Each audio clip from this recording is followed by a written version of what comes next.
Hello students, welcome back to our channel general studies with Anoop K Verma.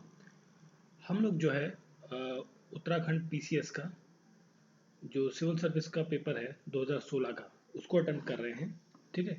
और इस series में हमने अब तक जो है उत्तराखंड पीएससी, ठीक है, 2016 का पेपर हम सॉल्व कर रहे हैं, जिसमें हमने अब तक जो हमारा फर्स्ट पार्ट था इसका वीडियो का, तो उसमें हमने क्वेश्चन नंबर 1 to 50 कवर कर लिए हैं। तो रेस्ट ऑफ द क्वेश्चंस जो है हम इस सीरीज में, इस पर्टिकुलर वीडियो सेक्शंस में कवर करेंगे। ठीक है। तो चलिए देखते हैं आज का जो हमारा पहला क्वेश्चन है। वो पूछा गया है इसमें, who coined the term BRICS इन 2021। तो ब्रिक्स जो है बेसिकली जब ये 2001 में शुरू हुआ था तो ये ब्रिक्स नहीं था, ये था ब्रिक, BRIC, ब्रिक। ठीक है। अब देखिए ब्रिक्स या ब्रिक जो भी है, ये कंट्रीज कौन कौन सी हैं सबसे पहले तो हम ये जान लेते हैं। तो बी से होता है आपका ब्राज़ील, आर से रशिया, आई से इंडिया, सी से चाइना। ठीक है। फिर बाद में 2010 के अंदर, ठीक है, 2010 में यहाँ पर जोड़ा गया एस। एस क्या है आपका? South Africa. ठीक है। तो ये ग्रुप है बेसिकली, जिसके अंदर जो है फाइनेंस मिनिस्टर मीटिंग करते हैं और कुछ डिस्कशन करते हैं फॉर रिलेटेड टू फाइनेंस। ठीक है। बट वो हमारे अभी डील नहीं है। डील है हमारी यहाँ पर इस क्वेश्चन में कि इस जो ब्रिक्स टर्म है या ब्रिक टर्म जो है, इसको पहली बार किसने कॉइन किया था, बताया था, ये किया था जिम ओ नील ने। ठीक है। और जिम ओ नील जो है, ये कौन है? ये एक इकोनॉमिस्ट है, ठीक है, जिन्होंने ये वर्ड कॉइन किया था पहली बार। ठीक है। और बराक ओबामा के बारे में, ये तो यूएस के प्रेसिडेंट हैं, जानते ही हैं आप। और व्लादिमीर पुतिन, ये कहाँ के प्रेसिडेंट हैं? यूएस, सॉरी, रशिया के। ठीक है, रशिया के प्रेसिडेंट है। तो क्वेश्चन का करेक्ट आंसर है क्या है? जिमो नील, जिन्होंने ये ब्रिक्स का नाम क्वाइन किया था। और इसके जो हेडक्वार्टर हैं, ये भी एक इंपॉर्टेंट क्वेश्चन है, इसके जो हेडक्वार्टर्स हैं ब्रिक्स के, वो कहाँ पर हैं? वो हैं आपके संघाई में। संघाई, संघाई कहाँ है? चाइना के अंदर। ठीक है। चलिए फिर देखते हैं नेक्स्ट क्वेश्चन। नेक्स्ट क्वेश्चन है हमारा, the first phase of liberalisation was initiated in India under the regime of. देखिए पहला फेज के बारे में बात कर रहा है लिबरलाइजेशन। लिबरलाइजेशन का मतलब ये होगा कि जैसे ओपन मार्केट कर देना, मतलब जो आपका देश का बाजार है, मार्केट है, उसको बाहर के इन्वेस्टर्स के लिए ओपन कर देना। ठीक है। तो ये पहली बार जो बात करी गई इंडिया के रिजीम, इंडिया के कॉन्टेक्स्ट में लिबरलाइजेशन के बारे में ये बात करी गई थी पीवी नरसिम्हा राव की सरकार में। ठीक है। पीवी नरसिम्हा राव की सरकार में, और ये शुरू हुआ था 1991 के अंदर। ठीक है। तो क्वेश्चन का करेक्ट आंसर है पीवी नरसिम्हा राव। ये क्या है? भारत के प्रधानमंत्री रह चुके हैं। ठीक है। और ये मोस्टली क्या है, सभी लोग जो है भारत के डिफरेंट डिफरेंट एरा में, टाइम पीरियड में प्रधानमंत्री रह चुके हैं। ठीक है। एक्चुअली इस लिबरलाइजेशन में होता क्या है, ये जो वर्ड है आपका लिबरलाइजेशन, इसके अंदर क्या होता है कि जो आपको एडिशनल सपोर्ट मिलता है, मतलब इसके अंदर जो फॉरेन इन्वेस्टमेंट है, जिसे एफडीआई कहते हैं, वो बढ़ जाती है। लो हो जाता है आपका इंपोर्ट टैरिफ, मतलब आप जो कोई सामान बाहर से मंगाते हैं तो उस पर क्या इंपोर्ट ड्यूटी लगती है, तो वो इंपोर्ट ड्यूटी को थोड़ा सा कम कर दिया जाता है। ठीक है। और मार्केट आपका जो दुनिया का वाला मार्केट, मतलब एक तरीके से एक कनेक्टिविटी बढ़ जाती है in the field of trade and business के फील्ड में। ठीक है।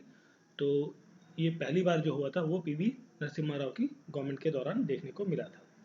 ठीक है। फिर देखिए नेक्स्ट क्वेश्चन है 53rd क्वेश्चन। इसमें पूछा है कि which of the following has recognised as a national party in 2016। National party का दर्जा इनमें से किस पार्टी को मिला था? जो INLD है, अकाली दल है, TMC है, AIDMK है, इनमें से किस पार्टी को जो है नेशनल पार्टी का दर्जा मिला था? कब? 2016 के अंदर। ठीक है। तो वो थी आपकी TMC। इसका फुल फॉर्म होता है तृणमूल कांग्रेस। ठीक है, तृणमूल कांग्रेस, जिसकी जो अध्यक्ष हैं वो कौन है? ममता बनर्जी, ममता बनर्जी। ठीक है। जो कि CM भी हैं कहाँ की? वेस्ट बंगाल की। ठीक है। और इसकी जो स्थापना हुई थी ये पार्टी की, TMC की, ये हुई थी 1 जनवरी 1998 के अंदर इसकी जो स्थापना हुई थी। कुछ काफ़ी लंबे टाइम तक ये लोकल पार्टी रही। उसके बाद इसको फाइनली क्या है, नेशनल पार्टी, मतलब राज्य देश स्तर की, जो पूरे देश में चुनाव लड़ सकती है, उसका पार्टी का दर्जा मिल गया 2016 के अंदर। ठीक है। इसने अपना एक्सपेंशन जो है मणिपुर, उड़ीसा, केरला, सिक्किम, अरुणाचल प्रदेश, हरियाणा, असम, त्रिपुरा, इन सभी जगहों में पार्टी ने इलेक्शंस लड़े और वहाँ पर अच्छी अपनी परफॉर्मेंस करी, जिसके बेसिस पे जो है बाद में इन फ्यूचर इसको 2016 में नेशनल पार्टी का स्टेटस मिल गया था। ठीक है। देखिए इसमें एक इम्पॉर्टेंट क्वेश्चन आता है कि नेशनल पार्टी तो बन गई, मतलब अब नेशनल पार्टी बनने के लिए उसकी क्वालिफिकेशन क्या है मिनिमम, पहले तो वो आपको पता होना चाहिए, है ना। अब देखिए नेशनल पार्टी अगर जो किसी भी रीजनल पार्टी है, लोकल पार्टी है, मतलब किसी स्टेट में ही लड़ती है या दो स्टेट में ही लड़ती है, तो उसको अगर जो नेशनल पार्टी बनना है ना, तो उस स्टेटस को पाने के लिए उसको क्या करना होगा कि एटलीस्ट उसे 2%, ठीक है, सीट कितनी, 2% ऑफ सीट्स जो है लोअर हाउस के अंदर जीतनी होंगी, ठीक है, 2% ऑफ सीट्स जो है लोअर हाउस के अंदर जीतनी होंगी, ठीक। मान ली लोअर हाउस में जो आपका लोकसभा है बेसिकली उसकी हम बात करें अगर, तो कितनी सीट है, 543 सीट्स हैं लोकसभा के अंदर, ठीक है। तो इसका 2% कितना हुआ, इसका 2% होता है अप्रोक्सीमेटली जो है 11 सीटें, ठीक है, लगभग 11 सीटें, लगभग 11 सीटों के आसपास जो है वो कोई पार्टी अगर जो जीतती है लोकसभा के अंदर, तो उसको क्या है ऐसा नेशनल पार्टी डिक्लेयर किया जा सकता है, ठीक है। फिर देखिए नेक्स्ट क्वेश्चन है, इसमें पूछा गया काफ़ी लेंथी क्वेश्चन लिखा हुआ है, वो अमंग द फॉलोइंग स्कॉलर्स, कौन सा वो स्कॉलर है जिसने ये डिस्क्राइब किया कि जो पार्टी सिस्टम है इन इंडिया में, the early years of is a one party domain system है, मतलब देखिए कौन सा वो स्कॉलर है पूछा गया, कौन से स्कॉलर ने ये बताया कि जो पार्टी सिस्टम है इंडिया के अंदर वो वन पार्टी डोमेन सिस्टम की तरह चल रहा है, क्योंकि देखिए जब इंडिपेंडेंस हुई थी उस टाइम पर जो मोस्टली क्या है देश के अंदर जो है कांग्रेस पार्टी ही इकलौती ऐसी बड़ी पार्टी थी जो काफ़ी लंबे समय तक उसने रूल किया था, ठीक है। तो वो ये जो स्कॉलर थे वो थे रजनी कोठारी, ठीक है, Rajni Kothari, option number B is the correct answer of this question. फिर देखिए नेक्स्ट क्वेश्चन है, who recognise the political party in India, political party को रिकग्निशन कौन देगा भाई, देखिए अपन पिछले जो 53rd क्वेश्चन था इसमें हमने बात करी 2% सीट्स आपको जितनी है लोकसभा के अंदर, ठीक है। तो ये दर्जा कौन देगा कि कोई पार्टी पॉलिटिकल पार्टी है या नेशनल पार्टी है या रीजनल पार्टी है, ये दर्जा देने का काम जो करती है वो कौन करता है, इलेक्शन कमीशन ऑफ इंडिया, ठीक है, इलेक्शन कमीशन ऑफ इंडिया करता है ये काम, ठीक। और इलेक्शन कमीशन ऑफ इंडिया से रिलेटेड एक आर्टिकल है इंपॉर्टेंट जिसे कहते हैं 326 326 नंबर का आर्टिकल जो है वो इलेक्शन कमीशन के बारे में बात करता है, ठीक है। अब रिकॉग्निशन की बात कर रहे हैं, पॉलिटिकल पार्टीज के बारे में बात कर रहे हैं, तो इसके लिए एक इंपॉर्टेंट फैक्ट्स है वो भी आपको पता होना चाहिए कि इलेक्शन कमीशन के पास अब तक जो है टोटल 2598 इतनी पार्टियों ने रजिस्ट्रेशन कराया है, इन पार्टियों में से 8 पार्टियां जो है सिर्फ वो हैं आपकी नेशनल पार्टीज, ठीक है, 8 parties are only national parties, 52 parties जो है वो हैं आपकी स्टेट पार्टीज, ठीक है, स्टेट पार्टीज हैं, और बाकी जो पार्टीज बची आपकी 2538, ठीक है, ये सारी पार्टीज जो है अनरिकॉग्नाइज्ड पार्टीज हैं, मतलब बहुत छोटी छोटी पार्टीज जिन्होंने पार्टीज तो बना ली बट इन्होंने कभी कोई इलेक्शन नहीं जीता, ना ही एक सीट जीती ना दूसरी, मतलब एक इलेक्शन जीता ही नहीं इन्होंने, पार्टीज तो बहुत बन गई इस तरीके से छोटी छोटी पार्टीज, ठीक है, तो ये उन सब की संख्या है, क्लियर। चलिए फिर देखते हैं next question, which one of the following committee और कमिटीज या commission recommend the creation of न्याय पंचायत, देखिए न्याय पंचायत के बारे में किसने बात करी, तो न्याय पंचायत के बारे में बात करी थी किसने, अशोक मेहता कमेटी ने, ठीक है। ये अशोक मेहता कमेटी जो है वो किस चीज़ से संबंधित है, आपका जो पंचायत से संबंधित, पंचायती राज जो सिस्टम था पंचायत से संबंधित है ये कमेटी, अशोक मेहता कमेटी, ठीक है। बलवंत राय मेहता कमेटी भी इसी से संबंधित है, बट जो हमारा क्वेश्चन था न्याय पंचायत से संबंधित जो कमेटी है वो अशोक मेहता जी की कमेटी है। इन्होंने ये कहा कि जो 3 tier सिस्टम है इस कमेटी के द्वारा, अशोक मेहता कमेटी के द्वारा जो 3 tier सिस्टम है इन द पंचायत, उसको क्या कर दिया जाए, रिप्लेस कर दिया जाए 2 tier सिस्टम में, 2 tier सिस्टम में रिप्लेस कर दिया जाए, ये बात इन्होंने कही थी, ठीक है। फिर देखिए नेक्स्ट क्वेश्चन है हमारा 57th नंबर क्वेश्चन, इसमें पूछा गया है कि द सिस्टम ऑफ पंचायत राज, ठीक है, ये मेंशनड है किस लिस्ट में, देखिए हमारे पास जो है रूल्स बनाने के, कानून बनाने के लिए 3 सिस्टम दिए हुए हैं, एक यूनियन लिस्ट है, कंकरेंट लिस्ट है, स्टेट लिस्ट है, ठीक है, या नन ऑफ द अबव एक ऑप्शन ऐसे दे दिया। तो जो पंचायत पर सिस्टम है, पंचायती राज का सिस्टम है वो किस लिस्ट के अंदर मेंशन किया गया है, ये पूछा गया, तो ये मेंशन किया गया पंचायत है तो डेफिनेटली स्टेट लिस्ट के अंदर वो रहेगा आपका, ठीक है। और स्टेट लिस्ट जो है ये आता है आपका, स्टेट लिस्ट अंदर आती है किसके अंडर, जो शेड्यूल है आपका शेड्यूल सेवन शेड्यूल के अंदर आती है ऑफ द कॉन्स्टिट्यूशन। और 7 शेड्यूल में जो आर्टिकल है इसके लिए 246 नंबर का जो आर्टिकल है वो बात करता है इन सभी चीज़ों के बारे में, जिसके अंदर आपका यूनियन लिस्ट, कंकरेंट लिस्ट और आपकी स्टेट लिस्ट के बारे में बात करी गई है। ठीक है,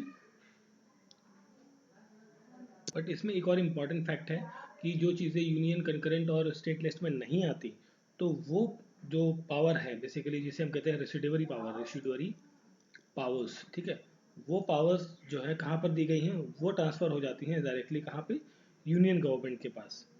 ठीक है, यूनियन गवर्नमेंट के पास जो रेसिडुअरी पावर है बेसिकली उनके बारे में बात की जो इन लिस्ट में नहीं आ रही है। ठीक, चलिए फिर हम देखते हैं next question, which one of the following function is not concern with the local self government. Local self government मतलब आपकी जो पंचायत सिस्टम है उन्हीं के बारे में हम बात कर रहे हैं, ये म्यूनसिपैलिटीज़ हैं, ये सब क्या लोकल सेल्फ गवर्नमेंट के अंदर आती है। इसके अंदर कौन सी चीज़ नहीं आती है? देखिए पब्लिक हेल्थ आती है, बिल्कुल आती है, जो पंचायतें हैं या नगर निगम म्यूनसिपैलिटीज है इसके अंदर पब्लिक हेल्थ आती है आपकी। पब्लिक यूटिलिटी सर्विस मतलब जो वाटर है, सप्लाई, सैनिटेशन है, ठीक है, ये सब चीज़ें भी पब्लिक जो आपका लोकल सेल्फ गवर्नमेंट है उसके अंदर ये सारी पार्ट्स आपकी कंट्रीब्यूट है। सैनिटेशन मतलब वही आपका वाटर सप्लाई, सीवेज, ये सब जो जितनी चीज़ें हैं ये सारी। ये जो मेंटेनेंस ऑफ पब्लिक ऑर्डर है ये लोकल सेल्फ गवर्नमेंट के अंदर नहीं आता।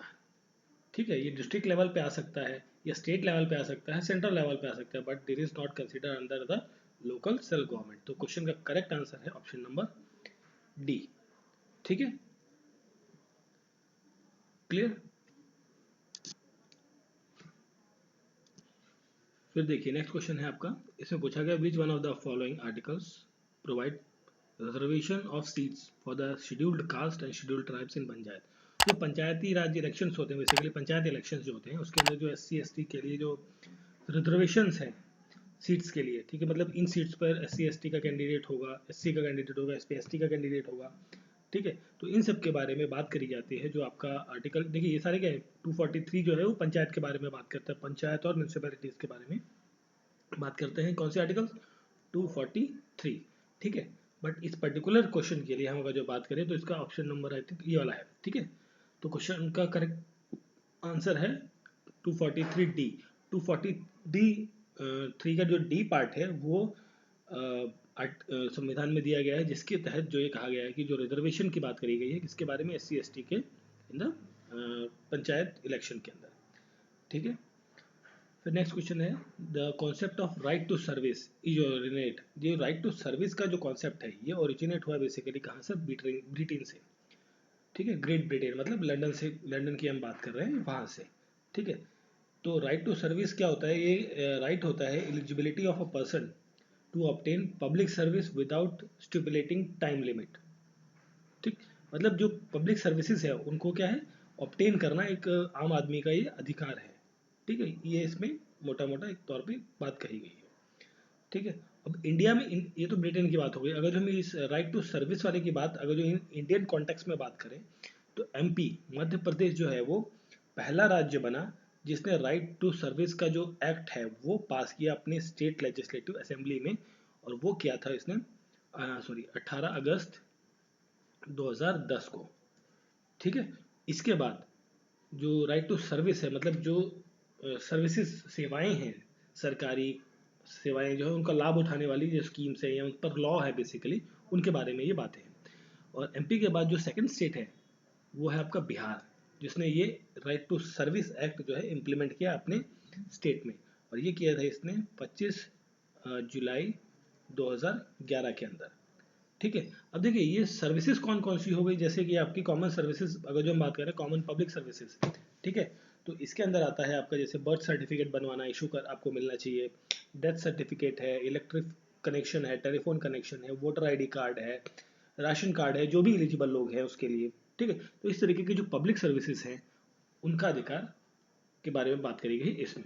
ठीक है, और ये कॉन्सेप्ट कहाँ से ओरिजिनेट हुआ, ग्रेट ब्रिटेन लंदन से।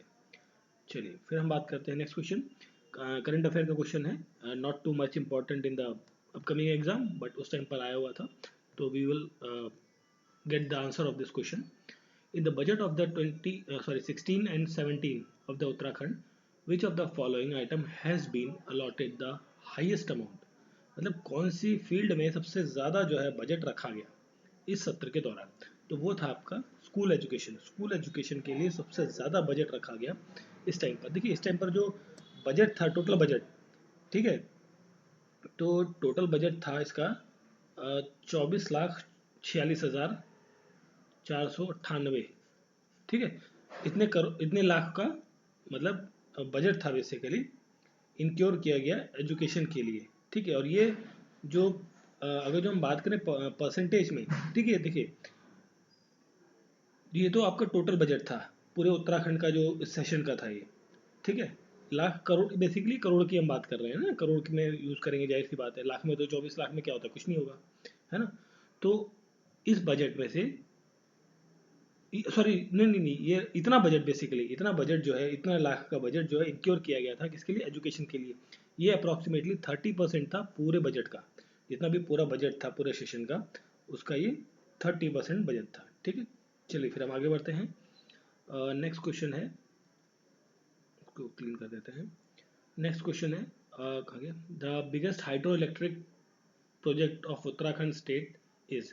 तो उत्तराखंड का सबसे बड़ा जो इलेक्ट्रिक प्रोजेक्ट है वो कौन सा है, Tehri project, Tehri dam, Tehri project. आप जानते हो कि मल्टीपर्पज़ प्रोजेक्ट है, टॉलेस्ट डैम है इंडिया का, सबसे बड़ा डैम है, मल्टीपर्पज़ प्रोजेक्ट है, जिसकी हाइट एक्चुअली जो लेंथ है बेसिकली वो 260 मीटर के आसपास की जो फिलिंग है। और ये भगीरथी, जो भगीरथी रिवर है उसके पास में, on the bank of the Bhagirathi river, या उसके किनारे जो है तहरी, तहरी गढ़वाल में ये देखने को मिलता है, ठीक है। इसकी कंस्ट्रक्शन शुरू हुई थी, जो तहरी डैम है बेसिकली आपका 1978 के अंदर, और इसका जो एंड हुआ काम बनना, कंप्लीट हुआ जो वर्क इसका 2006 के अंदर इसका काम कंप्लीट हुआ। और इससे जो जो पावर निकलती है वो लगभग अप्रॉक्सीमेटली 1000 मेगावाट की जो है इलेक्ट्रिसिटी जनरेट की जाती है इस डैम से, ठीक है। और यहाँ पर एक और डैम है जिसका नाम है शारदा डैम। शारदा डैम ये रहा, ठीक है, शारदा डैम। तो शारदा डैम कहाँ पर है, ये आपका शारदा रिवर, उधम सिंह नगर, जो आपका उत्तराखंड है, उत्तराखंड के अंदर उधम सिंह नगर, वहाँ पर ये है शारदा प्रोजेक्ट डैम, या शारदा प्रोजेक्ट बेसिकली, ठीक है। फिर आपका जो ये एक ऑप्शन है ये रहा, हाँ जी। एक्चुअली बहुत छोटा छोटा कंजेस्टेड में पेपर है, तो इसलिए थोड़ा सा देखने में टाइम लगता है। चलिए देखिए, पथारी प्रोजेक्ट, जो पथारी प्रोजेक्ट है ये आपका कहाँ पर है, अपर गंगा जो रिवर है, अपर गंगा वाला जो पार्ट है, वहाँ पर ये प्रोजेक्ट देखने को मिलता है, ठीक है, हरिद्वार के पास में, ठीक है। इसके जो शुरुआत हुई थी ये 1955 के आसपास हुई थी, ठीक है। चलिए फिर हम देखते हैं next question. The Harela festival of Uttarakhand, जो उत्तराखंड का जो हरीला फेस्टिवल है वो किस चीज़ से रिलेटेड है, वो है बेसिकली हरीला। देखिए नाम ही है, हरियाली, हरीला, ये किस चीज़ से होगा, प्लांटेशन से, प्लांटेशन से संबंधित ये है फेस्टिवल है, जिसके अंदर जो सेलिब्रेशन किया जाता है, festive of greenery, peace, prosperity, environment conservation in Uttarakhand के बारे में इसमें बात की जाती है, ठीक है। और ये सेलिब्रेट किया जाता है किसके द्वारा, गढ़वाल, गढ़वाल पीपल के, जो गढ़वाल का रीजन है वहाँ के लोगों के द्वारा, गढ़वाल के लोगों के द्वारा सेलिब्रेट किया जाता है। इसके अंदर जो 12 टाइप्स की क्रॉप्स हैं वो भी इंक्लूडेड रहती हैं इसमें, ठीक है। चलिए फिर और इसके अंदर जो है पीपल जो है वो बनाते हैं क्ले के स्टैचूज, किसके, शिव और पार्वती के स्टैचूज बनाते हैं और उनकी पूजा की जाती है, ठीक है। हरीला फेस्टिवल जो है उत्तराखंड से संबंधित प्लांटेशन। फिर देखिए पूछा गया है कि कौन सा एयरपोर्ट जो है उत्तराखंड का मोस्ट ऑपरेशनल, सबसे ज़्यादा एयरपोर्ट कौन सा उत्तराखंड के अंदर चलता है, ठीक है, ये पूछा गया। तो वो है आपका जॉली ग्रैंड। जॉली ग्रैंड कौन सा एयरपोर्ट है, ये आपका देहरादून के अंदर है, देहरादून के अंदर है, जो आपके उत्तराखंड की कैपिटल है देहरादून, वहाँ का जो एयरपोर्ट है उसका नाम है जॉली ग्रैंड। ये सबसे ज़्यादा कमर्शियली ऑपरेटेड एयरपोर्ट है इन द उत्तराखंड, ठीक है। और इसे पॉपुलरली दूसरे एक और नाम से जाना जाता है, कहा जाता है कि the air gateway of Garhwal, ठीक है। और किस नाम से जाना था, एयर गेटवे ऑफ गढ़वाल के नाम से जाना जाता है जॉली ग्रैंड एयरपोर्ट को, ठीक है। ये एक्चुअली कनेक्ट करता है मसूरी, देहरादून, हरिद्वार, ऋषिकेश जैसे टूरिस्ट पॉइंट्स को कनेक्ट करता है through air and through basically roads के साथ कनेक्ट करता है, रेलवे नेटवर्क के साथ ये एयरपोर्ट कनेक्ट करता है, ठीक है। और एक और एयरपोर्ट है पंतनगर एयरपोर्ट, है ना, पंतनगर। तो पंतनगर एयरपोर्ट जो है बेसिकली डोमेस्टिक एयरपोर्ट है कुमाऊं रीजन के अंदर, जो कुमाऊं एरिया है वहाँ पर। अभी ये जो एरिया है पंतनगर वाला जो एयरपोर्ट है, इसके आसपास के जो इम्पोर्टेंट प्लेसेस हैं जैसे Nainital, Jim Corbett national park, Ranikhet, Bhimtal, Almora, ये जितने भी प्लेसेस है वो कहाँ पर देखने को मिलते हैं, पंतनगर।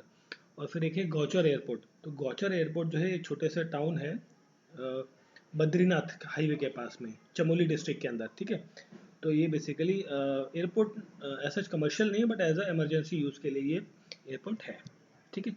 और फिर ये है आपका लास्ट भारकोट एयरपोर्ट। जो ये भारकोट एयरपोर्ट है, ये कहाँ पर है, ये इसको कहा जाता है, इसका एक और नाम है, माँ गंगा एयरपोर्ट के नाम से भी जाना जाता है। बेसिकली एयरपोर्ट नहीं, that is a air strip, ये एयर स्ट्रिप है, ठीक है। चलिए फिर हम बात करते हैं आगे। Next question, which one of the following shrine of Uttarakhand was visited by maximum number of tourists 2015 के दौरान, जो ईयर की बात कर रहा है 2014-15 के दौरान या 15 के दौरान बेसिकली, कि जो कितने नंबर ऑफ पीपल्स, जो मैक्सिमम नंबर ऑफ पीपल्स हैं वो कहाँ पर tourist as a tourist visit किए, ठीक है। तो वो थे आपके केदारनाथ, जो केदारनाथ है, ठीक है। ये केदारनाथ, बद्रीनाथ, यमुनोत्री, गंगोत्री, ये चारों जो है, इसमें इन चारों प्लेसेस को कहा जाता है छोटा चार धाम। जैसे चार धाम यात्रा होती है ना, तो जैसे आप चार धाम यात्रा जो है उसी का ही एक छोटा पार्ट है जो उत्तराखंड के अंदर है। ये इन चारों प्लेसेस पे जो जाता है वो नहीं कहते हैं छोटा चार धाम, ठीक है। केदारनाथ इज अ प्लेस जहाँ पर सबसे ज़्यादा लोग आए 2015 के ड्यूरेशन में, ठीक है। और ये जो प्लेस है बेसिकली डेडिकेटेड है किसके लिए, लॉर्ड शिवा के लिए। लॉर्ड शिवा, भगवान शिव के लिए ये प्लेस डेडिकेटेड है, ठीक है। और ये एक जो 12 ज्योतिर्लिंग हैं भगवान शिव जी के, उनमें से एक ये वन ऑफ द ज्योतिर्लिंग है लॉर्ड शिवा का केदारनाथ, ठीक है। अगर जो हम आंकड़ों की बात करें तो इसके बाद जो आंकड़े हैं 2015, 16, 17, ये जो आंकड़े हैं लगातार बढ़ते गए धीरे धीरे। मतलब अगर जो हम बात करें 15 की, तो 15 में लगभग 8 लाख के आसपास श्रद्धालु आए, 16 में फिर 14 लाख हुए, फिर 17 में 18 लाख हुए, नहीं सॉरी 21 लाख के आसपास हुए। इस तरीके से ये डे बाय डे थोड़ा बहुत इंक्रीज करता गया, ठीक है। ये बेसिकली करंट अफेयर का क्वेश्चन है उस टाइम पे। फिर देखते हैं next question, which of the following district of Uttarakhand has the lowest population as the census 2011। 2011 के सेंसस के अकॉर्डिंग जो सबसे लोएस्ट पॉपुलेशन है किस एरिया की, डिस्ट्रिक्ट की है, वो है रुद्रप्रयाग। रुद्रप्रयाग की सबसे कम पॉपुलेशन देखने को मिलती है 2011 के सेंसस के अकॉर्डिंग। अगर जो हम पॉपुलेशन के टर्म की बात करें तो यहाँ पर जो पॉपुलेशन है रुद्रप्रयाग के अंदर, इसके अंदर 2.4 लाख के आसपास की, मैं शॉर्ट में लिखता हूँ रफली है। इफ इन केस, क्योंकि देखिए अभी तक कोई सेंसस हुआ नहीं है, 2011 के बाद 21 में होना था, बट ड्यू टू कोविड अभी तक कोई सेंसस आया नहीं है। जब आएगा तब आपको नए आंकड़े याद करने पड़ेंगे, बट अभी जो एग्जाम आ रहा है तो उसमें तो अगर जो क्वेश्चन आता है तो 2011 के सेंसस से ही लेगा वो मोस्टली, ठीक है। तो रुद्रप्रयाग के अंदर 2.4 लाख के आसपास जो है वो पॉपुलेशन है। फिर ये बागेश्वर के अंदर 2.59 लाख के आसपास की जो पॉपुलेशन है। फिर ये चंपावत जो है आपका, ये यूपी के साथ लगा हुआ एक इलाका है, इसके अंदर भी 2.59 के आसपास की जो है पॉपुलेशन रहती है, ठीक है। और चमोली डिस्ट्रिक्ट के अंदर जो है 3.91। तो सबसे लोएस्ट का पूछा गया था इनमें से, तो कौन सा हो गया, रुद्रप्रयाग, ठीक है। चलिए फिर देखते हैं next question, which one of the following countries is the largest trading partner to India. सबसे ज़्यादा ट्रेड हम किसके साथ कर रहे हैं भाई, डेफिनेटली नो डाउट किसके साथ, चाइना के साथ। चाइना के साथ सबसे ज़्यादा हमने ट्रेड किया है।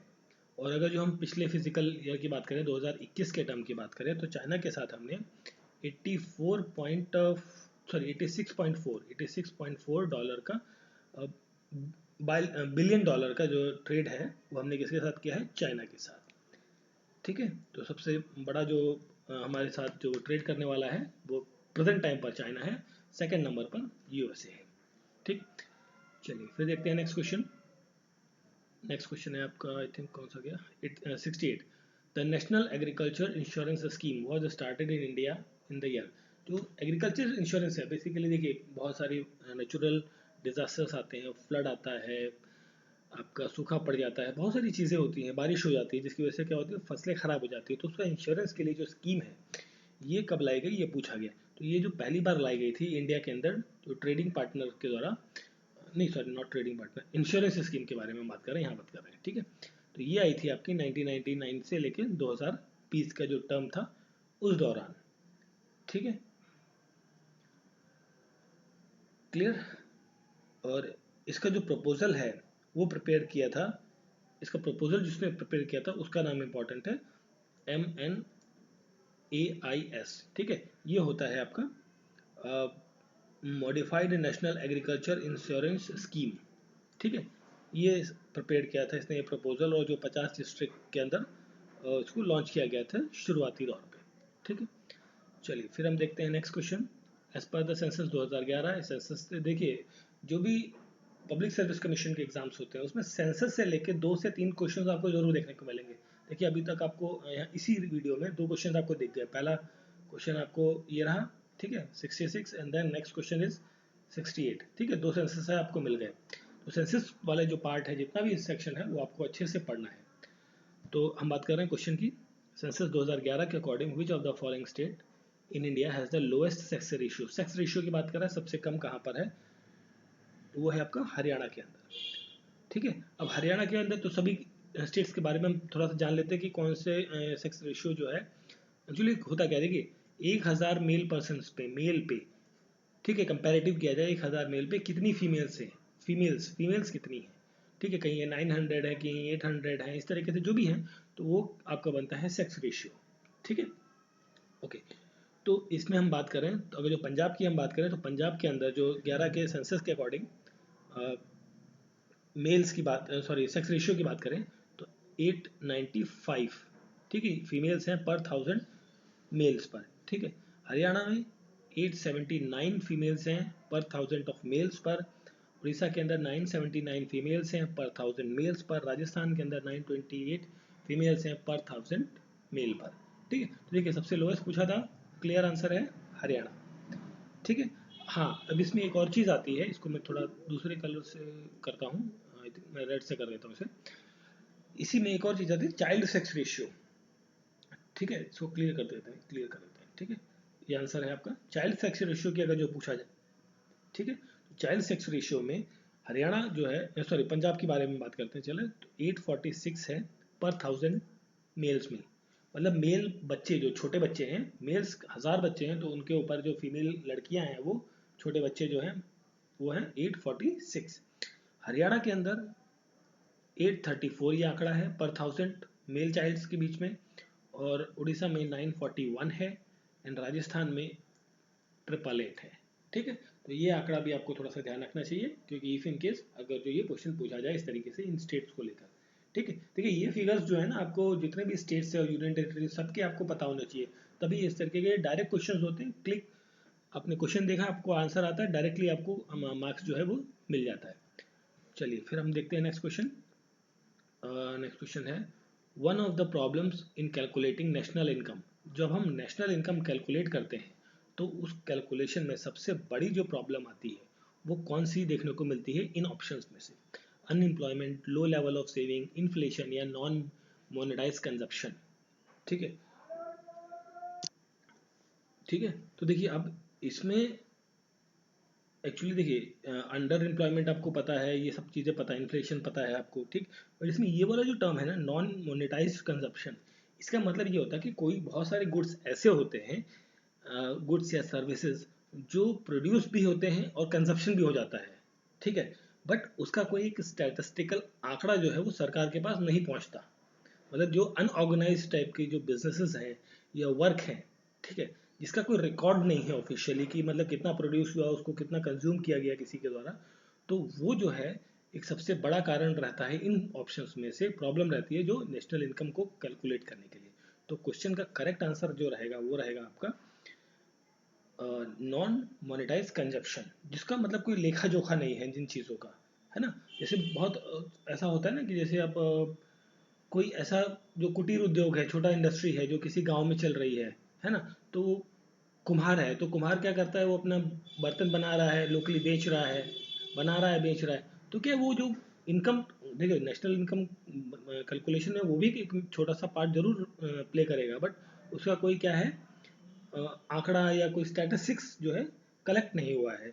ठीक है, और इस चीज़ को करने वाली जो एक्चुअली ये जो आंकड़े हैं या डाटाज है इनको कलेक्ट करने वाली जो एजेंसी होती है उसका नाम होता है CSO। CSO central statistic office. ठीक है, ये आता है मिनिस्ट्री ऑफ अंदर। ये ऑफिस जो है किसके अंदर आता है? Ministry of statics and programme implementation के अंदर ये आता है, जो नेशनल इनकम और इससे रिलेटेड अदर चीज़ों को डिस्कस करता है। ठीक है, चलिए फिर नेक्स्ट क्वेश्चन है, the apex bank for providing agriculture financing in India. अब देखिए ये एग्रीकल्चर की बात कर रहा है, तो देखिए एग्रीकल्चर का जहाँ भी नाम आएगा वहाँ पर आपको ये नाम ज़रूर दिखेगा, नाबार्ड। ठीक है, नाबार्ड। नाबार्ड का मतलब क्या है? National bank for agriculture and rural development. ठीक है, ये एपेक्स बैंक है, मतलब इकलौती बैंक है जो एग्रीकल्चर फाइनेंसिंग के फील्ड में जो है वो काम करती है। ठीक है, और ये इसका अस्तित्व कब आया था? ये आया था आपका 1982 के अंदर, मतलब ये बनी थी, उसके बाद ये इम्प्लीमेंट होना चालू हो गया। देखिए जो आपकी स्मॉल बैंक है, जो ग्रामीण वगैरह बैंक होती हैं, तो इनको जो एग्रीकल्चर लोन चाहिए होता है वो कहाँ से लेती है?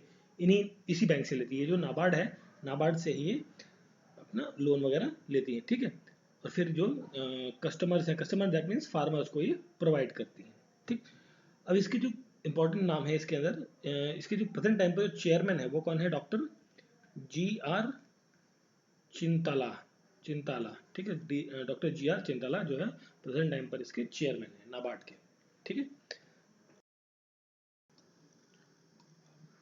Hello students, welcome back to our channel general studies with Anoop K Verma. हम लोग जो है उत्तराखंड PCS का जो सिविल सर्विस का पेपर है 2016 का, उसको अटेम्प्ट कर रहे हैं। ठीक है, और इस सीरीज में हमने अब तक जो है उत्तराखंड PSC, ठीक है, 2016 का पेपर हम सॉल्व कर रहे हैं, जिसमें हमने अब तक जो हमारा फर्स्ट पार्ट था इसका वीडियो का, तो उसमें हमने क्वेश्चन नंबर 1 to 50 कवर कर लिए हैं। तो रेस्ट ऑफ द क्वेश्चंस जो है हम इस सीरीज में, इस पर्टिकुलर वीडियो सेक्शंस में कवर करेंगे। ठीक है, तो चलिए देखते हैं आज का जो हमारा पहला क्वेश्चन है, वो पूछा गया है इसमें, who coined the term BRICS इन 2021। तो ब्रिक्स जो है बेसिकली जब ये 2001 में शुरू हुआ था तो ये ब्रिक्स नहीं था, ये था ब्रिक, BRIC, ब्रिक। ठीक है, अब देखिए ब्रिक्स या ब्रिक जो भी है, ये कंट्रीज कौन कौन सी हैं सबसे पहले तो हम ये जान लेते हैं। तो B से होता है आपका ब्राज़ील, R से रशिया, I से इंडिया, C से चाइना। ठीक है, फिर बाद में 2010 के अंदर, ठीक है, 2010 में यहाँ पर जोड़ा गया S। S क्या है आपका? South Africa. ठीक है, तो ये ग्रुप है बेसिकली, जिसके अंदर जो है फाइनेंस मिनिस्टर मीटिंग करते हैं और कुछ डिस्कशन करते हैं फॉर रिलेटेड टू फाइनेंस। ठीक है, बट वो हमारे अभी डील नहीं है। डील है हमारी यहाँ पर इस क्वेश्चन में कि इस जो ब्रिक्स टर्म है या ब्रिक टर्म जो है, इसको पहली बार किसने कॉइन किया था, बताया था? ये किया था जिम ओ नील ने। ठीक है, और जिम ओ नील जो है ये कौन है? ये एक इकोनॉमिस्ट है, ठीक है, जिन्होंने ये वर्ड कॉइन किया था पहली बार। ठीक है, और बराक ओबामा के बारे में, ये तो US के प्रेसिडेंट हैं, जानते ही हैं आप। और व्लादिमीर पुतिन, ये कहाँ के प्रेसिडेंट हैं? रशिया के। ठीक है, रशिया के प्रेसिडेंट है। तो क्वेश्चन का करेक्ट आंसर है क्या है? जिमो नील, जिन्होंने ये ब्रिक्स का नाम क्वाइन किया था। और इसके जो हेडक्वार्टर्स हैं, ये भी एक इंपॉर्टेंट क्वेश्चन है, इसके जो हेडक्वार्टर्स हैं ब्रिक्स के, वो कहाँ पर हैं? वो हैं आपके संघाई में। संघाई, संघाई कहाँ है? चाइना के अंदर। ठीक है, चलिए फिर देखते हैं नेक्स्ट क्वेश्चन। नेक्स्ट क्वेश्चन है हमारा, the first phase of liberalisation was initiated in India under the regime of. देखिए पहला फेज के बारे में बात कर रहा है, लिबरलाइजेशन। लिबरलाइजेशन का मतलब ये होगा कि जैसे ओपन मार्केट कर देना, मतलब जो आपका देश का बाजार है, मार्केट है, उसको बाहर के इन्वेस्टर्स के लिए ओपन कर देना। ठीक है, तो ये पहली बार जो बात करी गई इंडिया की रिजीम, इंडिया के कॉन्टेक्स्ट में लिबरलाइजेशन के बारे में ये बात करी गई थी PV नरसिम्हा राव की सरकार में। ठीक है, PV नरसिम्हा राव की सरकार में, और ये शुरू हुआ था 1991 के अंदर। ठीक है, तो क्वेश्चन का करेक्ट आंसर है PV नरसिम्हा राव। ये क्या है? भारत के प्रधानमंत्री रह चुके हैं। ठीक है, और ये मोस्टली क्या है, सभी लोग जो है भारत के डिफरेंट डिफरेंट एरा में, टाइम पीरियड में प्रधानमंत्री रह चुके हैं। ठीक है, एक्चुअली इस लिबरलाइजेशन में होता क्या है, ये जो वर्ड है आपका लिबरलाइजेशन, इसके अंदर क्या होता है कि जो आपको एडिशनल सपोर्ट मिलता है, मतलब इसके अंदर जो फॉरेन इन्वेस्टमेंट है, जिसे FDI कहते हैं, वो बढ़ जाती है। लो हो जाता है आपका इंपोर्ट टैरिफ, मतलब आप जो कोई सामान बाहर से मंगाते हैं तो उस पर क्या इंपोर्ट ड्यूटी लगती है, तो वो इंपोर्ट ड्यूटी को थोड़ा सा कम कर दिया जाता है। ठीक है, और मार्केट आप आपका जो दुनिया का वाला मार्केट, मतलब एक तरीके से एक कनेक्टिविटी बढ़ जाती है in the field of trade and business के फील्ड में। ठीक है, तो ये पहली बार जो हुआ था वो पीवी नरसिम्हा राव की गवर्नमेंट के दौरान देखने को मिला था। ठीक है, फिर देखिए नेक्स्ट क्वेश्चन है 53rd क्वेश्चन। इसमें पूछा है कि which of the following has recognised as a national party in 2016। National party का दर्जा इनमें से किस पार्टी को मिला था? जो INLD है, अकाली दल है, TMC है, AIDMK है, इनमें से किस पार्टी को जो है नेशनल पार्टी का दर्जा मिला था? कब? 2016 के अंदर। ठीक है, तो वो थी आपकी TMC। इसका फुल फॉर्म होता है तृणमूल कांग्रेस। ठीक है, तृणमूल कांग्रेस, जिसकी जो अध्यक्ष हैं वो कौन है? ममता बनर्जी। ममता बनर्जी। ठीक है, जो कि CM भी हैं कहाँ की? वेस्ट बंगाल की। ठीक है, और इसकी जो स्थापना हुई थी ये पार्टी की TMC की, ये हुई थी 1 जनवरी 1998 के अंदर इसकी जो स्थापना हुई थी। कुछ काफ़ी लंबे टाइम तक ये लोकल पार्टी रही। उसके बाद इसको फाइनली क्या है, नेशनल पार्टी, मतलब राज्य देश स्तर की जो पूरे देश में चुनाव लड़ सकती है उसका पार्टी का दर्जा मिल गया 2016 के अंदर। ठीक है, इसने अपना एक्सपेंशन जो है मणिपुर, उड़ीसा, केरला, सिक्किम, अरुणाचल प्रदेश, हरियाणा, असम, त्रिपुरा, इन सभी जगहों में पार्टी ने इलेक्शंस लड़े और वहाँ पर अच्छी अपनी परफॉर्मेंस करी, जिसके बेसिस पे जो है बाद में इन फ्यूचर इसको 2016 में नेशनल पार्टी का स्टेटस मिल गया था। ठीक है, देखिए इसमें एक इम्पॉर्टेंट क्वेश्चन आता है कि नेशनल पार्टी तो बन गई, मतलब अब नेशनल पार्टी बनने के लिए उसकी क्वालिफिकेशन क्या है मिनिमम, पहले तो वो आपको पता होना चाहिए, है ना। अब देखिए नेशनल पार्टी अगर जो किसी भी रीजनल पार्टी है, लोकल पार्टी है, मतलब किसी स्टेट में ही लड़ती है या 2 स्टेट में ही लड़ती है, तो उसको अगर जो नेशनल पार्टी बनना है ना, तो उस स्टेटस को पाने के लिए उसको क्या करना होगा कि एटलीस्ट उसे 2%, ठीक है, सीट कितनी, 2% ऑफ सीट्स जो है लोअर हाउस के अंदर जीतनी होंगी। ठीक है, 2% ऑफ सीट्स जो है लोअर हाउस के अंदर जीतनी होंगी। ठीक, मान ली लोअर हाउस में जो आपका लोकसभा है बेसिकली उसकी हम बात करें अगर तो कितनी सीट है, 543 सीट्स हैं लोकसभा के अंदर। ठीक है, तो इसका 2% कितना हुआ, इसका 2% होता है अप्रोक्सीमेटली जो है 11 सीटें। ठीक है, लगभग 11 सीटें, लगभग 11 सीटों के आसपास जो है वो कोई पार्टी अगर जो जीतती है लोकसभा के अंदर तो उसको क्या है, ऐसा नेशनल पार्टी डिक्लेयर किया जा सकता है।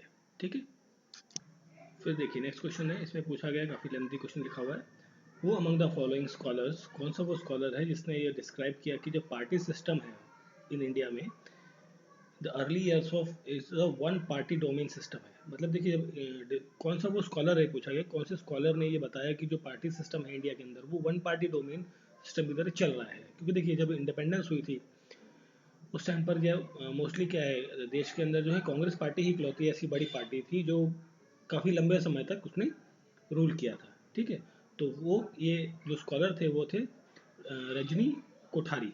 ठीक है, Rajni Kothari, option number B is the correct answer of this question. फिर देखिए नेक्स्ट क्वेश्चन है, who recognise the political party in India. Political party को रिकग्निशन कौन देगा भाई? देखिए अपन पिछले जो 53rd क्वेश्चन था जिसमें हमने बात करी 2% सीट्स आपको जितनी है कहाँ, लोकसभा के अंदर।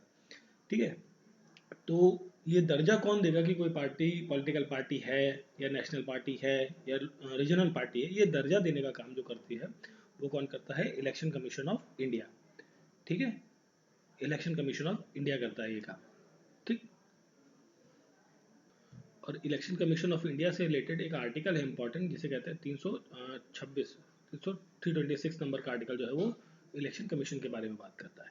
ठीक है, अब रिकॉग्निशन की बात कर रहे हैं, पॉलिटिकल पार्टीज के बारे में बात कर रहे हैं, तो इसके लिए एक इंपॉर्टेंट फैक्ट्स है वो भी आपको पता होना चाहिए कि इलेक्शन कमीशन के पास अब तक जो है टोटल 2598 इतनी पार्टियों ने रजिस्ट्रेशन कराया है। इन पार्टियों में से 8 पार्टियां जो है सिर्फ वो हैं आपकी नेशनल पार्टीज। ठीक है, 8 parties are only national parties. 52 parties जो है वो हैं आपकी स्टेट पार्टीज। ठीक है, स्टेट पार्टीज हैं, और बाकी जो पार्टीज बची आपकी 2538, ठीक है, ये सारी पार्टीज जो है अनरिकॉग्नाइज्ड पार्टीज हैं। मतलब बहुत छोटी छोटी पार्टीज जिन्होंने पार्टीज तो बना ली बट इन्होंने कभी कोई इलेक्शन नहीं जीता, ना ही एक सीट जीती ना दूसरी, मतलब एक इलेक्शन जीता ही नहीं इन्होंने। पार्टीज तो बहुत बन गई इस तरीके से छोटी छोटी पार्टीज।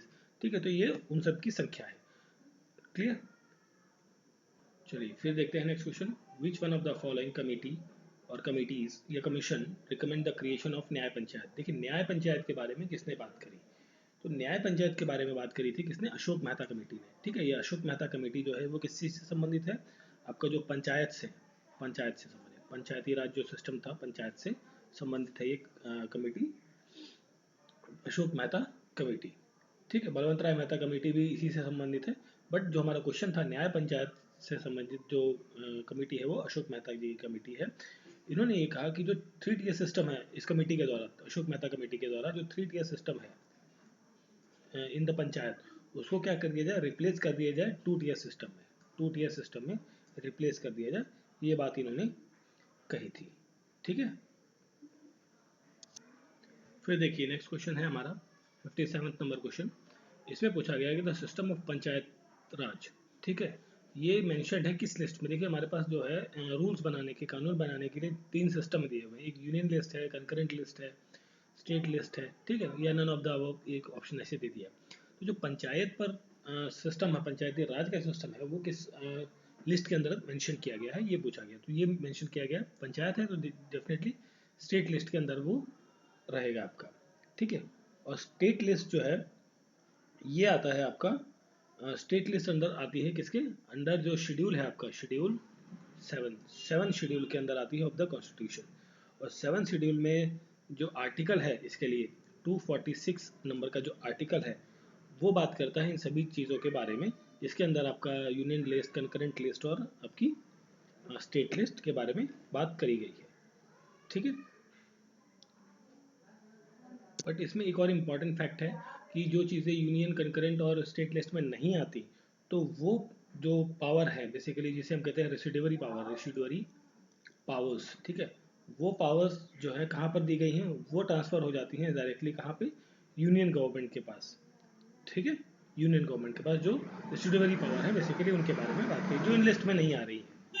ठीक, चलिए फिर हम देखते हैं next question. Which one of the following function is not concern with the local self government. Local self government मतलब आपकी जो पंचायत सिस्टम है उन्हीं के बारे में हम बात कर रहे हैं, ये म्यूनसिपैलिटीज़ हैं, ये सब क्या लोकल सेल्फ गवर्नमेंट के अंदर आती है। इसके अंदर कौन सी चीज़ नहीं आती है, देखिए पब्लिक हेल्थ आती है, बिल्कुल आती है, जो पंचायतें हैं या नगर निगम म्यूनसिपैलिटीज है इसके अंदर पब्लिक हेल्थ आती है आपकी, पब्लिक यूटिलिटी सर्विस मतलब जो वाटर है, सप्लाई, सैनिटेशन है।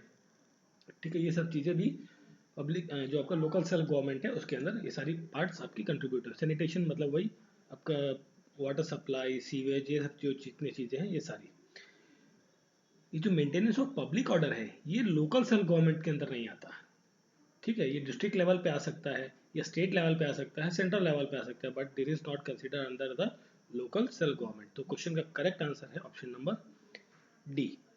ठीक है, क्लियर। फिर देखिए नेक्स्ट क्वेश्चन है आपका, इसमें पूछा गया विच one of the following articles provide reservation of seats for the scheduled caste and scheduled tribes in panchayat. जो पंचायती राज इलेक्शंस होते हैं बेसिकली पंचायत इलेक्शंस जो होते हैं उसके अंदर जो SC ST के लिए जो रिजर्वेशंस हैं सीट्स के लिए, ठीक है, मतलब इन सीट्स पर SC ST का कैंडिडेट होगा, SC का कैंडिडेट होगा, SP ST का कैंडिडेट होगा।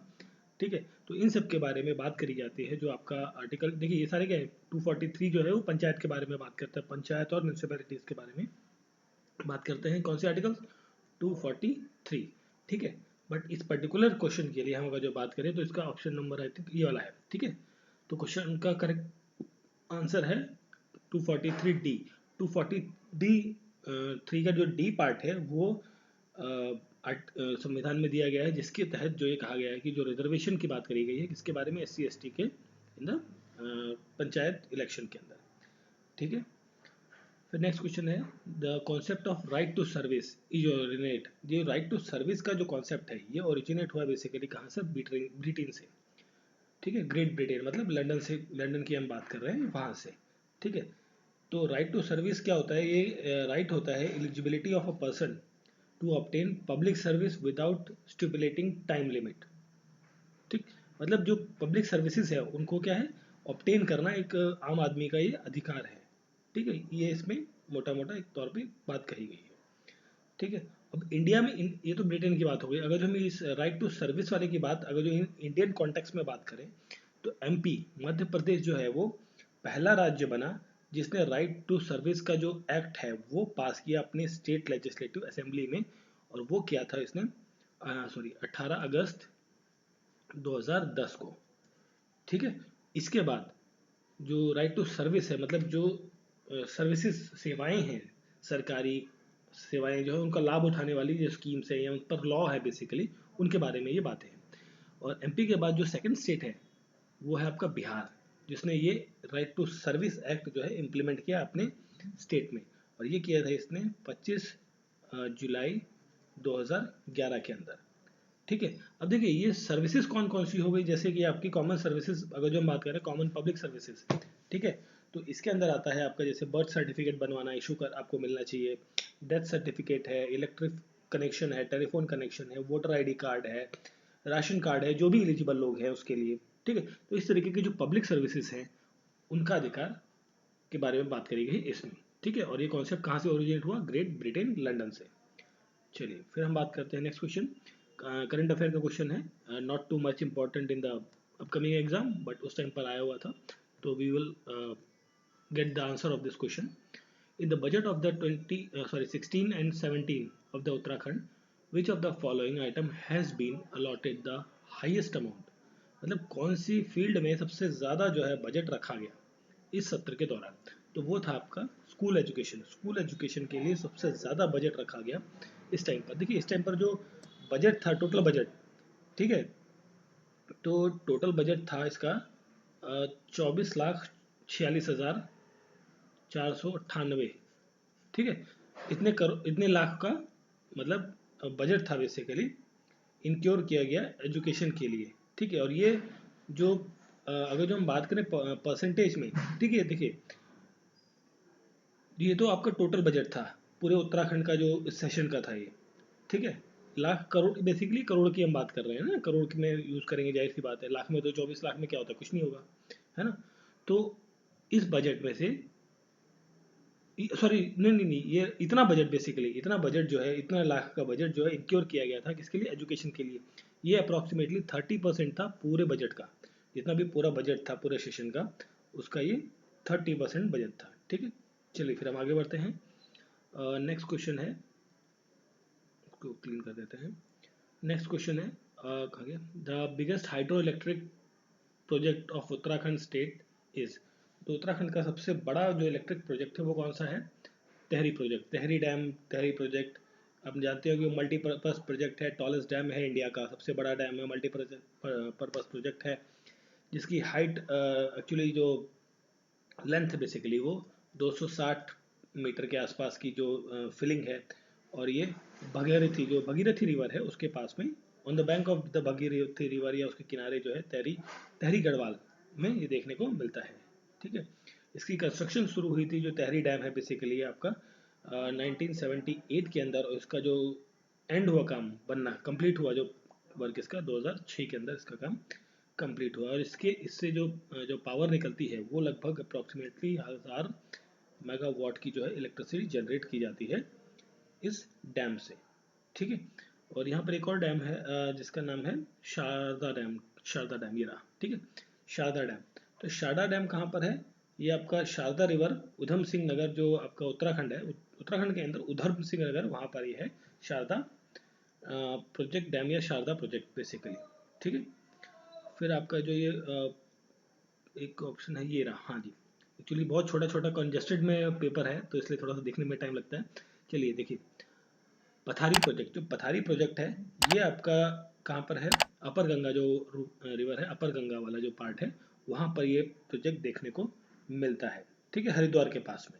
ठीक है। इसके जो शुरुआत हुई थी ये 1955 के आसपास हुई थी। ठीक है। चलिए फिर हम देखते हैं next question. The Harela festival of Uttarakhand, जो उत्तराखंड का जो हरीला फेस्टिवल है वो किस चीज़ से रिलेटेड है? वो है बेसिकली हरीला, देखिए नाम ही हरियाली, हरीला, ये किस चीज़ से होगा? प्लांटेशन से, प्लांटेशन से संबंधित ये है फेस्टिवल है, जिसके अंदर जो सेलिब्रेशन किया जाता है, festival of greenery, peace, prosperity, environment conservation in Uttarakhand के बारे में इसमें बात की जाती है। ठीक है। और ये सेलिब्रेट किया जाता है किसके द्वारा? गढ़वाल गढ़वाल पीपल के, जो गढ़वाल का रीजन है वहाँ के लोगों के द्वारा, गढ़वाल के लोगों के द्वारा सेलिब्रेट किया जाता है। इसके अंदर जो 12 टाइप्स की क्रॉप्स हैं वो भी इंक्लूडेड रहती हैं इसमें, ठीक है। चलिए फिर अब और इसके अंदर जो है पीपल जो है वो बनाते हैं क्ले के स्टैचूज, किसके, शिव और पार्वती के स्टैचूज बनाते हैं और उनकी पूजा की जाती है, ठीक है। हईला फेस्टिवल जो है उत्तराखंड से संबंधित प्लांटेशन। फिर देखिए पूछा गया है कि कौन सा एयरपोर्ट जो है उत्तराखंड का मोस्ट ऑपरेशनल, सबसे ज़्यादा एयरपोर्ट कौन सा उत्तराखंड के अंदर चलता है, ठीक है, ये पूछा गया। तो वो है आपका जॉली ग्रैंड। जॉली ग्रैंड कौन सा एयरपोर्ट है, ये आपका देहरादून के अंदर है, देहरादून के अंदर है। जो आपके उत्तराखंड की कैपिटल है देहरादून, वहाँ का जो एयरपोर्ट है उसका नाम है जॉली ग्रैंड। ये सबसे ज़्यादा कमर्शियली ऑपरेटेड एयरपोर्ट है इन द उत्तराखंड, ठीक है। और इसे पॉपुलरली दूसरे एक और नाम से जाना जाता है, कहा जाता है कि the air gateway of Garhwal, ठीक है। और किस नाम से आता है, एयर गेटवे ऑफ गढ़वाल के नाम से जाना जाता है जॉली ग्रैंड एयरपोर्ट को, ठीक है। ये एक्चुअली कनेक्ट करता है मसूरी, देहरादून, हरिद्वार, ऋषिकेश जैसे टूरिस्ट पॉइंट्स को कनेक्ट करता है through air and through basically roads के साथ कनेक्ट करता है, रेलवे नेटवर्क के साथ ये एयरपोर्ट कनेक्ट करता है, ठीक है। और एक और एयरपोर्ट है पंतनगर एयरपोर्ट, है ना, पंतनगर। तो पंतनगर एयरपोर्ट जो है बेसिकली डोमेस्टिक एयरपोर्ट है कुमाऊं रीजन के अंदर, जो कुमाऊं एरिया है वहाँ पर। अभी ये जो एरिया है पंतनगर वाला जो एयरपोर्ट है, इसके आसपास के जो इंपॉर्टेंट प्लेसेस हैं जैसे Nainital, Jim Corbett national park, Ranikhet, Bhimtal, Almora, ये जितने भी प्लेसेस हैं वो कहाँ पर देखने को मिलते हैं, पंतनगर। और फिर एक है गौचर एयरपोर्ट। तो गौचर एयरपोर्ट जो है एक छोटे से टाउन है बद्रीनाथ हाईवे के पास में, चमोली डिस्ट्रिक्ट के अंदर, ठीक है। तो ये बेसिकली एयरपोर्ट ऐसा कमर्शियल नहीं है but as a emergency use के लिए ये एयरपोर्ट है, ठीक है।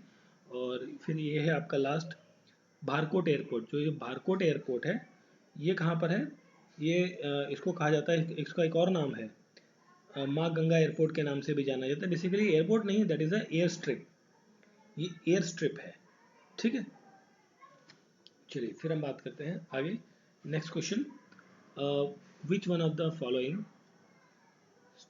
Shrine of Uttarakhand was visited by maximum number of tourists 2015 के दौरान, जो ईयर की बात कर रहा है 2014-15 के दौरान या 15 के दौरान बेसिकली, कि जो कितने नंबर ऑफ पीपल, जो मैक्सिमम नंबर ऑफ पीपल्स हैं वो कहाँ पर tourist as a tourist visit किए, ठीक है।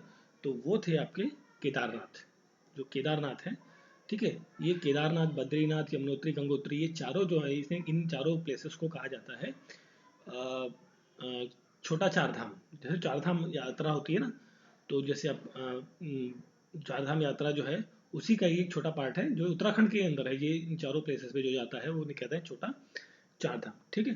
केदारनाथ इज अ प्लेस जहाँ पर सबसे ज़्यादा लोग आए 2015 के ड्यूरेशन में, ठीक है। और ये जो प्लेस है बेसिकली डेडिकेटेड है किसके लिए, लॉर्ड शिवा के लिए, लॉर्ड शिवा, भगवान शिव के लिए ये प्लेस डेडिकेटेड है, ठीक है।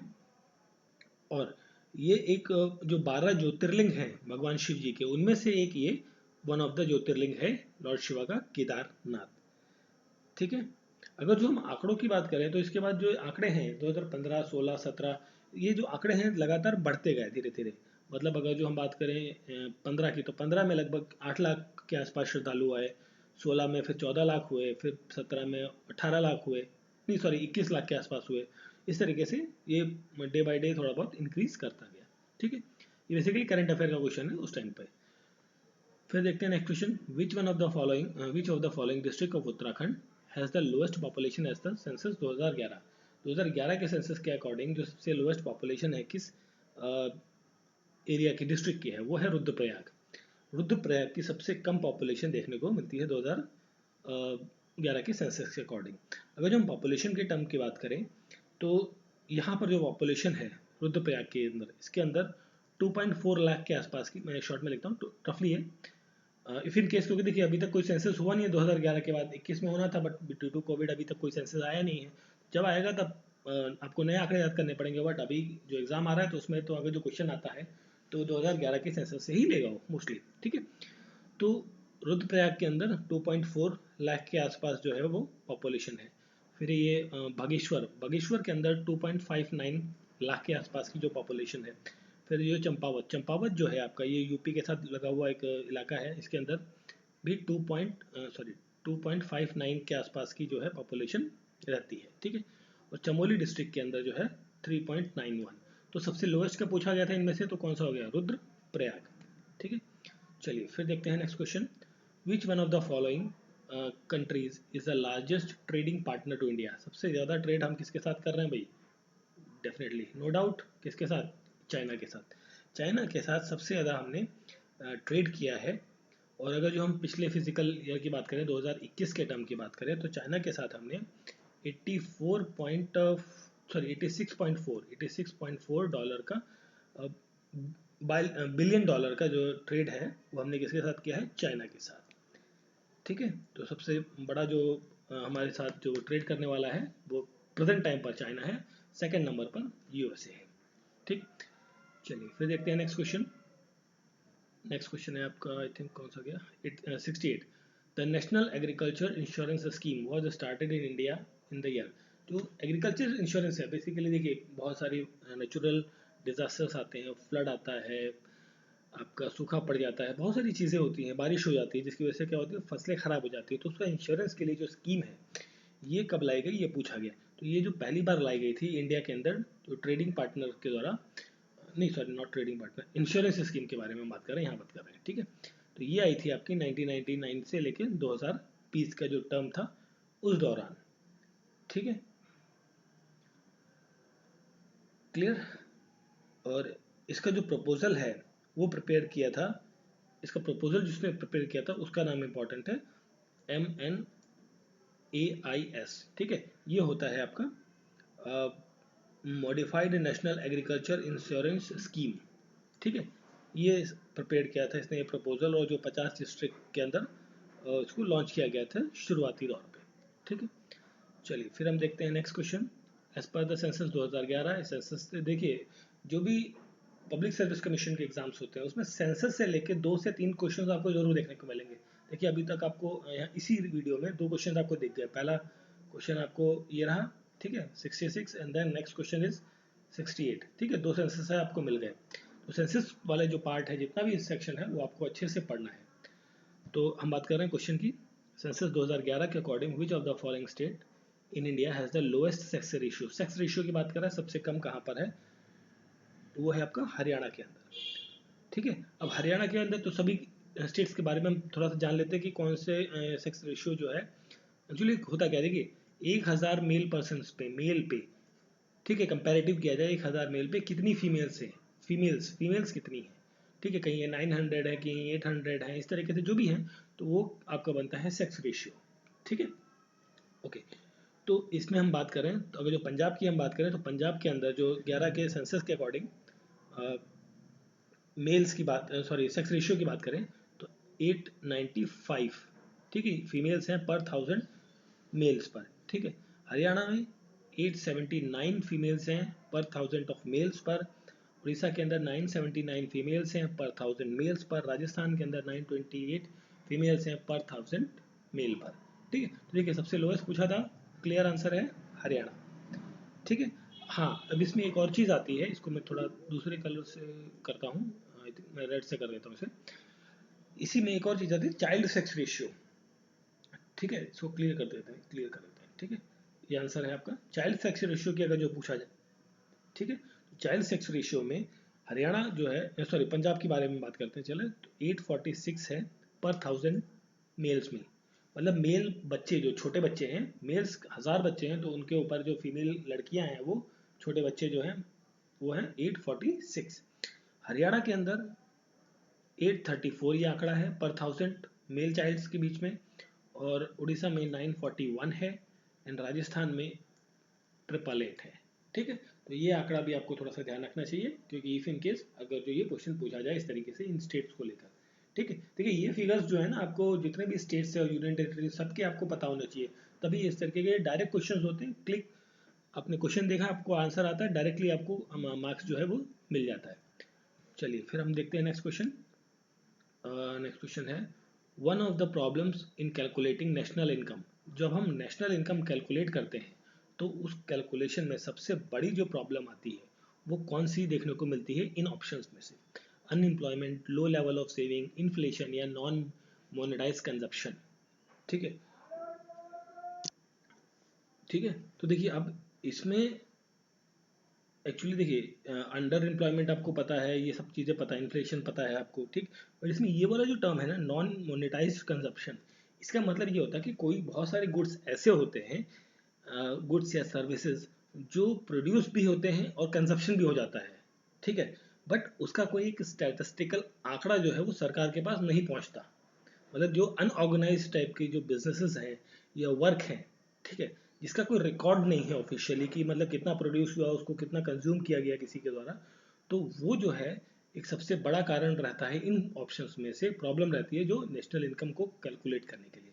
तो क्वेश्चन का करेक्ट आंसर जो रहेगा वो रहेगा आपका नॉन मोनेटाइज कंजप्शन, जिसका मतलब कोई लेखा जोखा नहीं है जिन चीज़ों का, है ना। जैसे बहुत ऐसा होता है ना कि जैसे आप कोई ऐसा जो कुटीर उद्योग है, छोटा इंडस्ट्री है जो किसी गांव में चल रही है ना, तो कुम्हार है, तो कुम्हार क्या करता है, वो अपना बर्तन बना रहा है, लोकली बेच रहा है, बना रहा है बेच रहा है, तो क्या वो जो इनकम, देखो नेशनल इनकम कैलकुलेशन में वो भी एक छोटा सा पार्ट जरूर प्ले करेगा, बट उसका कोई क्या है आंकड़ा या कोई स्टैटिस्टिक्स जो है कलेक्ट नहीं हुआ है, ठीक है।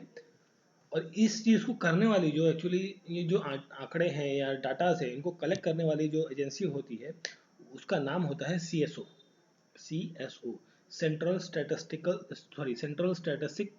ऑफिस, ठीक है। ये आता है मिनिस्ट्री ऑफ अंडर, ये ऑफिस जो है किसके अंदर आता है, ministry of statics and programme implementation के अंदर ये आता है, जो नेशनल इनकम और इससे रिलेटेड अदर चीज़ों को डिस्कस करता है, ठीक है।